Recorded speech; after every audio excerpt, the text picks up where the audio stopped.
Okay see the first question is जो हम लोग देख रहे थे। फर्स्ट क्वेश्चन में क्या था, एक फंक्शन हमको gx दिया हुआ था। gx फंक्शन हमको गिवन था which is given something like this कि gx is equal to maximum divide by minimum of two functions, maximum of x comma 1 upon x comma 1 upon x whole divide by minimum of x comma 1 upon x। ये fractional part का bracket नहीं है, simple bracket है। और ये कब defined है, जब x नॉट इक्वल टू 0 है, ठीक है। और इसकी वैल्यू 1 डिफाइंड है gx की, जब x की वैल्यू क्या है 0। तो देखिए मैक्सिमम मिनिमम से कोई फर्क नहीं पड़ता है, वो तो हमको इंटरवल्स में देखने होंगे। तो आप जानते हैं कि इसमें दो कर्व इन्वॉल्व हैं, एक y is equal to x. y is equal to x क्या होता है, y is equal to x is basically equation of straight line passing through origin making an angle of 45 degree with x। तो एक इसका curve बनेगा, ये क्या है, y is equal to x, simply equation of straight line. और दूसरा क्या है, y is equal to y is equal to 1 upon x, सेल्फ न्यूटन y is equal to 1 upon x। This is basically rectangular hyperbola. तो rectangular hyperbola opposite quadrants में बनता है, ऐसे और कुछ ऐसे। तो अब हम इन दोनों कर्व को एक ही में बना के अब हम देखेंगे कि मैक्सिमम कहाँ पे है, मिनिमम कहाँ पे है। We will write down its intervals. Okay, draw it.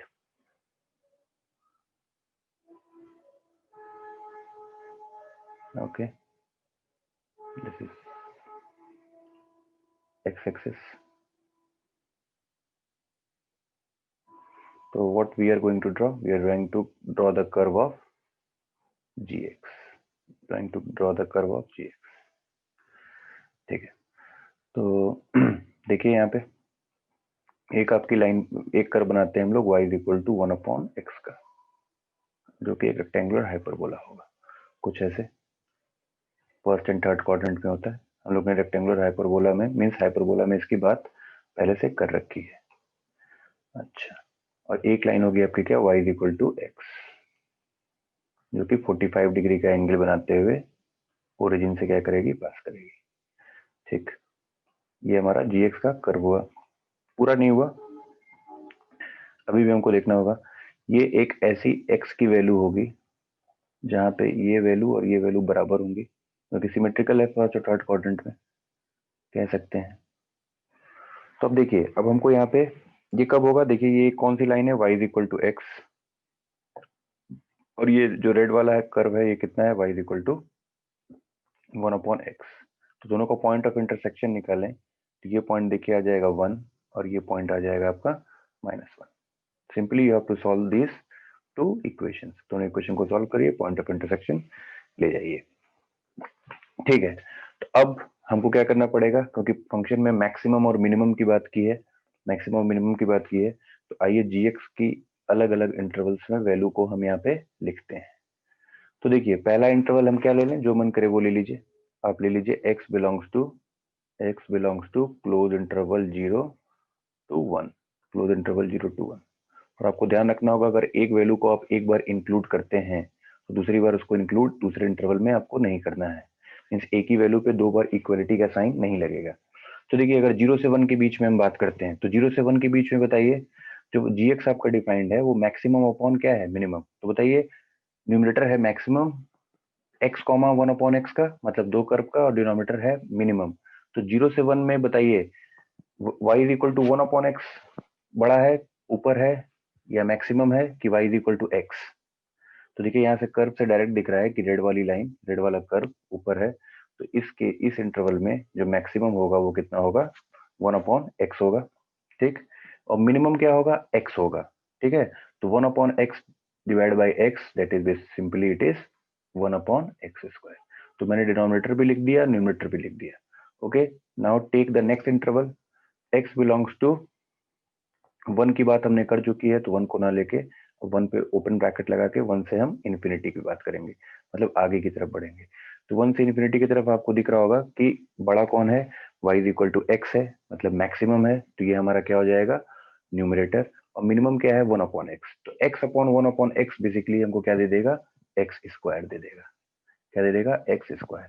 तो ठीक है, राइट साइड वाला सारा रीजन हो गया, राइट साइड वाला रीजन हो गया। अब लेफ्ट साइड में बढ़ते हैं। x belongs to close interval -1 से 0, और 0 पे हम इक्वलिटी ले चुके हैं, तो फिर से इक्वलिटी नहीं लेंगे। तो -1 से 0 में देखिए अब कर्व नीचे की आ गया, तो कौन बड़ा दिख रहा है आपको, कौन बड़ा दिख रहा है, जो कि क्लियर है देखिए फिगर से। तो कितना हो जाएगा ये भी, x upon 1/x, that is simply it is x square. तो सारे इंटरवल्स में बेसिकली हम इस तरह से लिख सकते हैं। एक इंटरवल और क्या बचा, x बिलोंग्स टू -∞ से -1।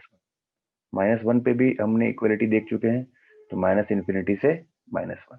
तो यहाँ पे भी देखिए एक बड़ा होगा एक छोटा होगा, और सिंपली ये क्या होगा, 1/x divide by x, that is 1/x square. और एक वैल्यू कौन सी बच गई, एक वैल्यू बच गई जो कि x इज इक्वल टू 0 पे जो हमको gx की वैल्यू दी हुई, क्या दी हुई है, 1 दी हुई है। तो ये हमने gx को सारे इंटरवल्स में क्या कर लिया, डिफाइन कर लिया। अब देखिए हम इसको और थोड़ा सा कॉम्पैक्ट फॉर्म में लाएंगे, क्यों, क्योंकि 1/x स्क्वायर यहाँ पे भी आया है, 1/x स्क्वायर यहाँ पे भी आया है, एक्स स्क्वायर यहाँ पे भी आया है, और एक्स स्क्वायर यहाँ पे भी आया है। तो आप एक बार फंक्शन को ध्यान से देखिए, फिर मैं gx को फिर से डिफाइन करता हूँ, और यही डिफाइन करने की कोशिश करता हूँ, क्योंकि नेक्स्ट पेज पे जाने पे हमें चीजें फिर से लिखनी पड़ेंगी, और आपको समझने में क्या होगी, दिक्कत होगी। ओके वेट, इसको मैं थोड़ा सा, अब यहाँ देखिए gx की वैल्यू में आप अगर ध्यान से देखें तो क्या हो रहा है, एक ही वैल्यू दो बार रिपीट हो रही है, जैसे 1/x स्क्वायर और एक्स स्क्वायर। तो हम इसको एक कन्फाइंड करके लिखना चाहते हैं कि 1/x स्क्वायर कब आ रहा है, किस किस इंटरवल में। तो देखिए और बताइए क्या हो रहा है, 1/x स्क्वायर किस किस इंटरवल में आ रहा है। 1/x स्क्वायर को हम लिख सकते हैं, 1/x square is lying from when x belongs to -∞, इसी के हेल्प से मैं लिख रहा हूँ जो मैंने लेफ्ट साइड में लिखा है, -∞ to -1 union 0 to 1, union 0 to 1 close bracket, then x square when x belongs to -1 to 0 open bracket, union, क्योंकि x इज इक्वल टू 0 पे हम अलग से लिखेंगे 1 से इन्फिनिटी, और x इज इक्वल टू 0 पे जो वैल्यू है वो कितनी है, x इज इक्वल टू 0 पे वैल्यू कितनी है, 1। तो हमने gx को और कन्फाइंड कर दिया और छोटा कर दिया।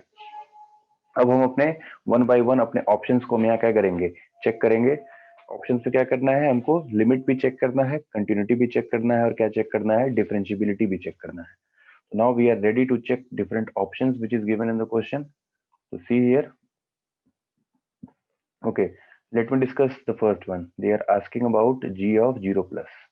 तो g of 0 plus मतलब 0 plus का मतलब आप जानते हैं, लिमिट निकाल रहे हैं हम लोग। 0 प्लस मतलब 0 से बड़ी वैल्यू, 0 से बड़ा वाला इंटरवल कौन है, आप यहाँ से देख सकते हैं, जब x 0 से बड़ा हो, x 0 से बड़ा हो, ये सेकंड वाला है। तो यहाँ पे देखिए क्या हो जाएगा, एक्स स्क्वायर, और लिमिट कितनी दी है 0 प्लस पे, कितना आंसर आएगा बताइए, what is the value of g of 0 plus, g of 0 plus,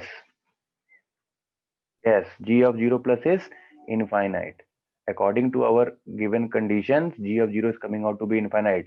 but देखिए ऑप्शन में क्या दिया हुआ है आपका, 0, ऑप्शन में क्या दिया है, 0। तो ऑप्शन ए आपका क्या हो जाएगा, रॉन्ग हो जाएगा, ऑप्शन ए रॉन्ग हो जाएगा।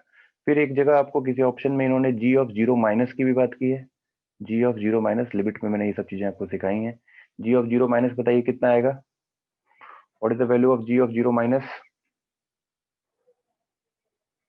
g of 0 minus is 0 ना, so option B is also wrong because it is given as 1।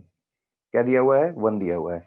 और एक कंटिन्यूटी की बात की है, तो देखिए कर्व हर जगह कंटिन्यूअस है, कर्व हर जगह आपका कंटिन्यूअस है except at x is equal to 0।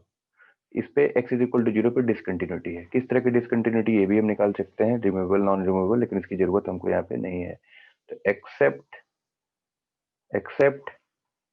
Eight x is equal to 0, your curve that is gx is everywhere continuous, gx is everywhere continuous, क्योंकि यहाँ पे डिसकंटिन्यूटी है, एवरीवेयर कंटिन्यूअस। तो ठीक है, ये हो गया। और डिफरेंशियबिलिटी की बात करिए, तो डिफरेंशियबिलिटी में देखिए नोड कहाँ कहाँ पे बन रहे हैं, कर्व में। पहले बात तो कॉन्टिन्यूअस नहीं है जीरो पे, x is equal to zero पे कॉन्टिन्यूअस नहीं है तो डिफरेंशिएबल भी नहीं होगा। तो नॉट डिफरेंशिएबल कहाँ कहाँ हुआ, जीरो तो श्योर शॉर्ट है कि यहाँ पे डिफरेंशिएबल नहीं होगा क्योंकि कॉन्टिन्यूअस ही नहीं है, डिफरेंशिएबिलिटी चेक करने की कोई बात ही नहीं आती है, तो जीरो पे नहीं होगा। और x इज इक्वल टू 1 पे देखिए कुछ नोड जैसा बन रहा है, क्योंकि अगर यहाँ पे यूनिक टेंजेंसी की कंडीशन सेटिस्फाई नहीं होगी तो 1 भी होगा और x इज इक्वल टू -1 भी होगा, क्योंकि -1 पे भी नोड जैसा कुछ बन रहा है, यहाँ पे दो टेंजेंट ड्रॉ हो जाएंगे तो यूनिक टेंजेंसी की कंडीशन यहाँ भी सेटिस्फाई नहीं होगी। तो देखिए option C I think, option B I think correct according to the given question. It is saying that gx is continuous for all x except at x is equal to 0। और हमने भी curve से यही निकाला कि हमारा gx क्या है, हर जगह कॉन्टिन्यूअस है except at x is equal to 0। Okay, so this is a good question in which you have to draw the curve, find out the point of intersection, define the given function in different intervals, then confine it, then you have to check each and other options. Okay, let me move to the next question which we have to discuss. The question, let me write it again. The question is, if in, I of n is from 0 to 1, 1 minus x to the power 5 whole to the power n dx. तो हमको क्या करना है इसमें, find the value of 45 upon 23 I8 by I9 तो ठीक है, यहाँ पे in के फॉर्म में हमको क्वेश्चन दिया हुआ है, ठीक है। तो सबसे पहले हम क्या करते हैं, I8 by I9 है तो बड़ी वाली वैल्यू कौन सी है, let me take any other colour. I9 की वैल्यू हम निकाल लेते हैं पहले। I9 की वैल्यू कैसे निकलेगी, हमको n की जगह क्या पुट करना पड़ेगा, 9 पुट करना पड़ेगा। तो हो जाएगा 0 से 1, 1 माइनस x की power 5 into 9 into d x whole to the power 9 into d x. अब देखिए इसको इंटीग्रेट करने के लिए हमको क्या यूज करना पड़ेगा, integration by parts. Integration by part आप जानते हैं कैसे करते हैं। तो इंटीग्रेशन बाय पार्ट में इसको हम फर्स्ट फंक्शन ले रहे हैं, वन को क्या ले रहे हैं, सेकंड फंक्शन ले रहे हैं। This one is second function. Integrate this, तो इसको अगर इंटीग्रेट करें तो I9 इज इक्वल टू कितना होगा, फर्स्ट फंक्शन और integration of second function you can say x into, directly मैं इंटीग्रेट कर रहा हूँ क्योंकि बाय पार्ट आपको पता है, first function into integration of second function minus then integration differentiation of first function integration of second function. ये हो जाएगा x का इंटीग्रेशन, 1 का इंटीग्रेशन x हो गया, पहला फंक्शन तो पहला फंक्शन रहा। यहाँ पे डेफिनेट इंटीग्रेशन में लिमिट लगानी पड़ती है, लिमिट कहाँ से कहाँ तक है, 0 से 1, फिर हमने एक माइनस लगाया, यहाँ फिर इंटीग्रेशन लिया, 0 से कहाँ तक लिखा, 1 तक लिखा, फर्स्ट फंक्शन लिखा, मतलब सेकंड फंक्शन का इंटीग्रेशन लिखा दैट इज x, और फर्स्ट फंक्शन को हमको डिफरेंशिएट करना पड़ेगा। फर्स्ट फंक्शन क्या है हमारा, 1 minus x to the power 5 whole to the power n। इसका डिफरेंशिएशन आप किस फॉर्मूले से लगाएंगे, x to the power n का डिफरेंशिएशन होता है nx n माइनस 1, तो वही हम लगा रहे हैं 1 minus x to the power 5। Basically we are following the chain rule, whole to the power 8, और इसका अंदर वाले का क्या हो जाएगा, 1 का 0 हो जाएगा, और एक्स टू द पावर 5 का कितना हो जाएगा, minus 5 into x to the power 4, and here you have dx also. Okay, now in, इसको सिंप्लीफाई करते हैं। यहाँ देखिए x है, यहाँ पे भी 1 माइनस एक्स है, तो अपर लिमिट जब आप पुट करेंगे तो ये 1 minus x to the power 5 क्या हो जाएगा, 0, और इसके होने की वजह से सारी वैल्यू 0 हो जाएगी। फिर हम माइनस लगाएंगे और लोअर लिमिट पुट करेंगे, लोअर लिमिट में क्या है, 0 है, तो इस x के 0 होने से पूरी वैल्यू 0 हो जाएगी। तो ये पूरा इंटीग्रेशन लेफ्ट साइड वाला पहला टर्म वो तो क्या आएगा, 0 आएगा। फिर यहाँ से ये माइनस बाहर आ जाएगा, माइनस माइनस को क्या कर देगा, प्लस कर देगा, और 9 5 जो क्या हो जाएगा आपका 45, 9 5 जो 45। इंटीग्रेशन के अंदर देखिए क्या क्या चीजें हैं, 0 to 1, 1 minus x to the power 5, 1 minus x to the power 5 whole to the power 8 into x to the power 5 into dx। अब देखिए हमको इस तरह से इसको सॉल्व करना है कि I8 अपॉन I9 की वैल्यू हम कैलकुलेट कर पाए, तो हमको यहीं से I8 बनाना होगा। तो देखिए नेक्स्ट पेज पे मुझे लिखना पड़ेगा, तो let me take the next page. तो हमारा सिंप्लीफाइड क्या आया है, I9 is equal to 0 plus 45 integration 0 to 1 minus x to the power 5 whole to the power 8 into x to the power 5 into dx। शायद यही हमारा लास्ट टर्म था। Is it the last term? After this हम देखिए क्या कर सकते हैं, 45। अब इसको हम क्या कर सकते हैं, हमको यहीं से I8 बनाना पड़ेगा क्योंकि अलग से I8 कैलकुलेट हम नहीं करेंगे। तो 45 0 to 1 0 to 1, अगर मैं क्या करूं 1 minus x to the power 5 to the power 8 हमारे पास है, और यहाँ पे x की पावर 5 है, मैं इसमें +1 ऐड कर दे रहा हूँ। तो सबसे पहले देखिए मैं क्या करने जा रहा हूँ, मैं इस x टू द पावर 5 में माइनस का मल्टीप्लाई करना जा रहा हूँ। तो मैं अगर यहाँ पे इसको माइनस देता हूँ तो मुझे एक माइनस बाहर भी देना पड़ेगा क्योंकि ओवरऑल तो हमारा प्लस है, तो यहाँ पे माइनस हो गया, और यहाँ पे आपका क्या हो गया, माइनस x की पावर 5। इसको भूल जाइए थोड़ी देर के लिए, इसको थोड़ी देर के लिए भूल जाइए, ये मान लीजिए नहीं है। तो हमने एक माइनस यहाँ पे दिया और माइनस बाहर भी ला दिया, तो कोई फर्क नहीं पड़ा। अब मैं ऐसा क्यों कर रहा हूँ, अब मैं यहाँ पे 1 ऐड कर रहा हूँ इक्वेशन में और 1 सब्ट्रैक्ट कर रहा हूँ। ऐसा मैंने क्यों किया, क्योंकि मुझे I to the power I8 बनाना है, और यहाँ पे 1 minus x to the power 5 की होल पावर कितनी है, 8। तो मुझे एक और लाना पड़ेगा। तो एक और लाने के लिए पहले मैंने x टू द पावर 5 को माइनस से मल्टीप्लाई किया, तो एक माइनस बाहर भी दे दिया जिससे कि ओवरऑल प्रोडक्ट पॉजिटिव रहे। फिर मैंने 1 ऐड किया और 1 क्या कर दिया, सब्ट्रैक्ट कर दिया। तो यहाँ पे हमारा क्या बना, I9, अब ये हो गया -45 0 to 1 0 to 1 1 minus x to the power. अब इसको क्या करेंगे, इसको इसमें मल्टीप्लाई करेंगे इस ब्रैकेट में। तो पहला जो होगा वो होगा 1 minus x to the power 5 whole to the power कितना हो जाएगा, 9, और प्लस ये 45 भी साथ चलेगा, माइनस माइनस प्लस हो जाएगा 45, और ये हो जाएगा 0 से 1 तक, और यहाँ पे सिंपली होगा 1 minus x to the power 5 whole to the power 8 whole to the power 8 into dx। Okay, तो ये करने के बाद देखिए ये पूरी चीज क्या बन गई, ये जो पूरी चीज है इतनी जो कि मैं अंडरलाइन कर रहा हूँ ग्रीन पेन से, ये आपकी बन गई I9, ये आपकी बन गई I9, और ये वाली आपकी क्या बन गई, I think it will become your I8। तो इसको मैं उधर अगर ट्रांसपोज करूं तो ये हो जाएगा I9 प्लस 45 टाइम्स I9, मतलब इसको मैंने इधर बुला लिया, इज इक्वल टू 45 टाइम्स ये क्या बन गया हमारा, I8 बन गया। तो कितना हो जाएगा, 46 times I9 is equal to 45 times I8।